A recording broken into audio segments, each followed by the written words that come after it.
So, some motorsports series are facing some pretty big issues, which sucks because some of my fondest memories from childhood are when I was plopped in front of the TV watching my favorite drivers strapped into their overpriced coffins on wheels, driving around in circles for a few hours. Well, that and discovering a certain black and yellow website. But anyways, motorsports was one of the very key things that helped kickstart my love for cars, as I'm sure many of you can relate to. Recently, around the world though, from the grassroots all the way up to the big leagues, tracks and racing series are being axed for a lot of different reasons. So today I want to dive into 3 different racing series that I feel are in some sort of trouble, some more serious than others, and try and figure out how we can save them and what the future for them might look like. Real quick, I'm just going to go in order of least serious to most serious issues, starting with the WRC. The WRC, or World Rally Championship, is in my opinion the craziest racing series on earth today. Cars race over 100 miles an hour down roads the average person wouldn't go over 25 on. In theory, you don't even have to pay for admission. You can just set up a chair on the side of the road and watch these hatchbacks on smack rip around corners faster than a fat bitch falling on ice skates. So on paper, this series should be one of the most successful series in the world. However, ever since the late 2000s and early 2010s, this series has seen many manufacturers come and go and hasn't quite been the same since. The 2008 financial crisis really Abraham Lincoln the series and saw a ton of manufacturers pack up and leave, with the only team able to somewhat weather the storm being M Sport. Nowadays, 2.5 manufacturers compete in the top-tier Rally 1 series. Hyundai and Toyota have full-fledged factory teams, with M Sport having some factory support from Ford, but not a lot. Toyota has seen widespread dominance thanks to a fantastic car and a superior driver lineup, with Elvin Evans spearheading their efforts this year, and other drivers like 8-time WRC champion Sebastian Ogier and last year's world champion Kalle Rovanperä being with the team on a part-time basis. Hyundai is seen as middle of the pack, known for their superior straight-line speed, and finally M Sport is consistently behind the other two, but able to scoop up podiums and wins here and there throughout the season. Now, I'll be honest, on paper the series is doing okay. Not terrible, but there is definitely a lot of room for improvement. I think the WRC could do more to get itself back to where it was before the 2008 financial crisis. There's basically 3 big things I'd say that would help them, and the first one would be to fix the terrible new point system. The WRC debuted an entirely new point system for 2024, and without getting too far into it, the new point system heavily incentivizes finishing high up on Saturday and not having to do nearly as well on Sunday. I guess I should probably explain how these race events work though. So Thursday, there's what's called a shakedown, where teams get to test setups and tweak cars. The shakedown is usually pretty limited in its length. This is to challenge teams to try and work with what they got. Sometimes Thursday nights have a stage or two, but the real fun starts on Friday and usually ends Sunday morning or afternoon. These can differ from event to event, but as a rough overview, that's how it works. Anyways, not only is the point system bad for already existing fans like myself, but it makes it hopelessly complicated for new fans to try and understand who's in the lead during the weekend. And I'd say the WRC can't really afford to not have new fans tuning in right now. Now,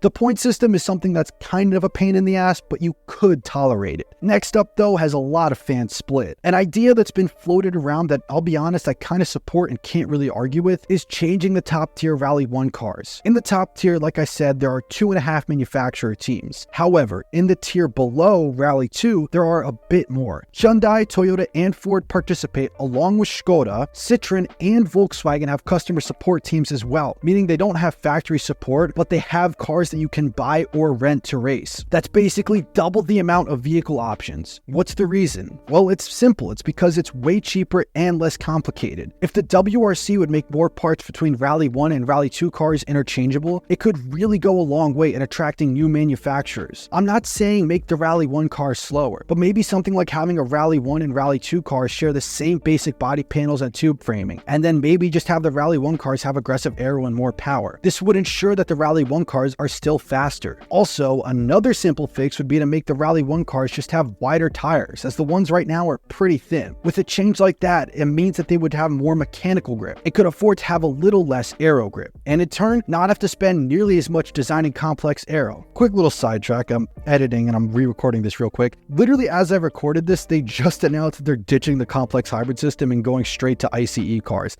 and making a ton of other changes. I'm reading this right now. Jesus, it's wild. And yeah, they're changing the Rally 2 cars too. I guess the idea wasn't so bad after all. It's another good step, but they definitely need to do more because right now there really isn't any interest in new teams joining. I'm not a design genius, but clearly it's something that's doable with these fresh rule changes being the first step and would go a long way to make the WRC more enticing for new manufacturers to join. The final way they could improve and make it worthwhile for new manufacturers to join would be to at least try to open up to US fans. I'm not gonna lie, this is definitely more of a personal thing for me, but still a good option. Historically, the WRC has struggled to gain fans in the US market. However, as we've learned from F1, it's definitely possible. If they would actually have a rally in the US and actually broadcast it on TV instead of making them buy that horribly overpriced rally TV streaming bullshit, it could open the door for new fans in the US. It's a massive untapped market, and if they could even get just a little bit of Americans interested in rally, it would work massive wonders for the sport. Overall though, like I previously said and want to make absolutely clear, there isn't much sign that the WRC is going belly up anytime soon. However, if they continue going down the route that they have been, I don't see a super bright future for them. But there are certainly many areas that they can improve in to help bring the sport back to its glory days. INDYCAR, though, is a very different story. This is a series that has certainly seen its ups and downs over the years, with the peak of it obviously being the kart INDYCAR split, but that has since been relatively smoothed over. Recently, though, there has been pretty big trouble brewing in the sport. An extremely brief crash course for those who don't know, INDYCAR is the top tier of open wheel racing in these here United States. It's a predominantly Midwest sport and is most famous for the annual Indy 500, which is known as the greatest spectacle in racing, and I can't really argue with that. It's also one of the 3 races in racing's Triple Crown. So, INDYCAR. They're seeing some issues with their top tier engine supplier, Honda. What you need to know is that INDYCAR has 2 engine suppliers, Honda and Ilmor, who work with Chevy and use Chevy branding. As a basic rule of thumb, the Chevy engines tend to make better power, while the Honda engines tend to have better MPG, which sounds stupid, but it can be a massive advantage when coming up with race strategies. Getting back to the issue at hand though, Honda at the end of 2023 heavily implied that they are seriously considering leaving INDYCAR, citing the cost being too high. However, most people agree that the main issue has to do with the new hybrid engines. Essentially, Honda pushed INDYCAR hard to introduce a hybrid powertrain, and INDYCAR obliged.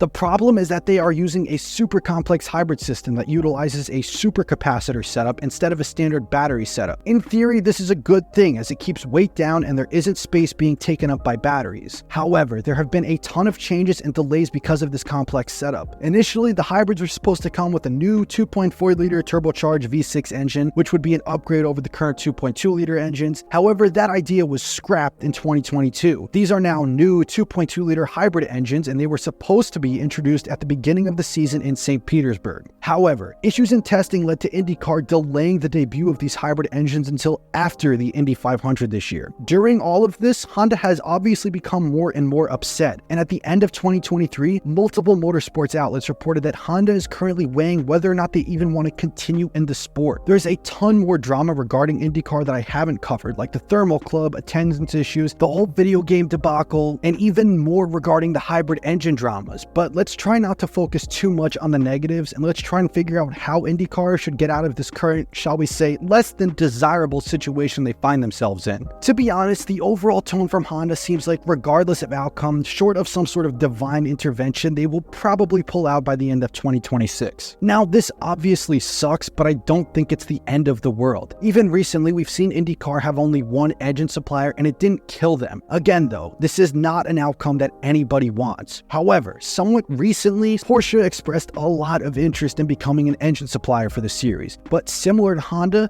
they were very adamant of the series switching to hybrid power, which INDYCAR didn't want to do at the time, even though literally 2 months later they announced they intended to switch to hybrid power in a move of infinite genius. Now that the hybrid switch is inevitable, and the somewhat recent news that Audi will be joining F1 instead of Porsche, now seems like a very good time to try and work out a deal with the German juggernaut. Apart from that, it's a big enough series that even if Porsche declined, I'm sure they could whore themselves out to another engine supplier if they really tried. Like I said earlier, Honda leaving INDYCAR would be a massive blow to the series, which has also really struggled to attract fans, but it wouldn't be the end of the world. There could be a very bright future for them, but that massively depends on them playing their cards right, and if they don't, all it's going to take is another big blow to the series and it could all be a very different story. Supercars is what I believe to be the best on-track racing series in the world. These are touring cars that are totally unique to Australia. This is a racing series that, along with F1 and WRC I fell in love with as a kid. This is a kind of series that's like a bastard child of an American NASCAR Cup car and a GT3 car. Massive, naturally aspirated V8s with little to no aero, thin tires, no ABS or traction control, and a ton of fun to watch. Supercars used to be monumental in Australia and New Zealand, and at one point got so big that they started racing overseas in countries like America, Abu Dhabi, and more. However, those days are far behind them, and nowadays their future looks rocky at best.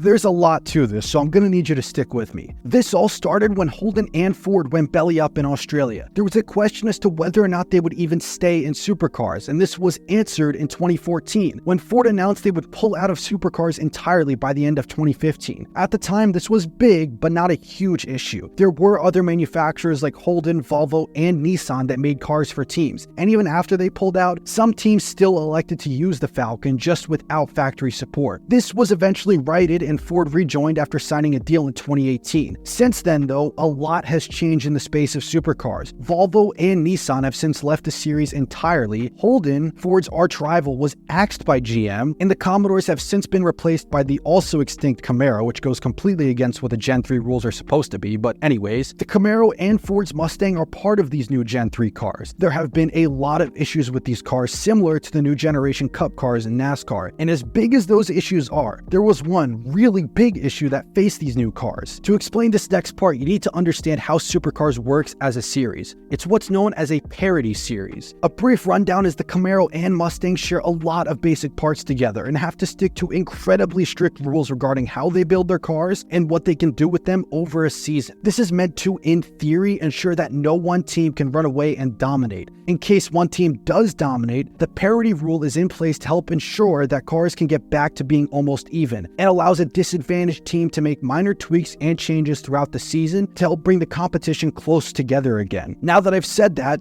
what's going on? Well, at last year's Bathurst 1000, Ford said they wanted to change up their car, specifically to change the rear wing to help in fast-speed corners. Theoretically, according to the rules, this should have been allowed, as the Camaro had dominated the whole season, winning up till that point 21 out of the 23 races. If that isn't dominance, I don't know what is. However, Ford was denied by Supercars and told they couldn't do any extra testing or change the car at all. Now, this is a tricky situation, and I get both sides. On the one hand, at the end of the day, Ford didn't have as good of a car as GM, plain and simple. That's just racing. Why would GM and Supercars give Ford an unfair advantage that the Chevy teams couldn't take advantage of? On the other hand, the parity rules are there for a reason, and when you only have two companies making cars for a racing series, it's vital you keep both happy to make sure that they stay, which Supercars is currently learning the hard way. To say Ford was pissed was an understatement. They released a super long corporate bullshit announcement that basically boiled down to them, This bullcrap, I am not following this stupid hippie around anymore. Eric, where are you going? I'm going this way. Young man, I am the adult here, and I say you go this way. Look, you can stay over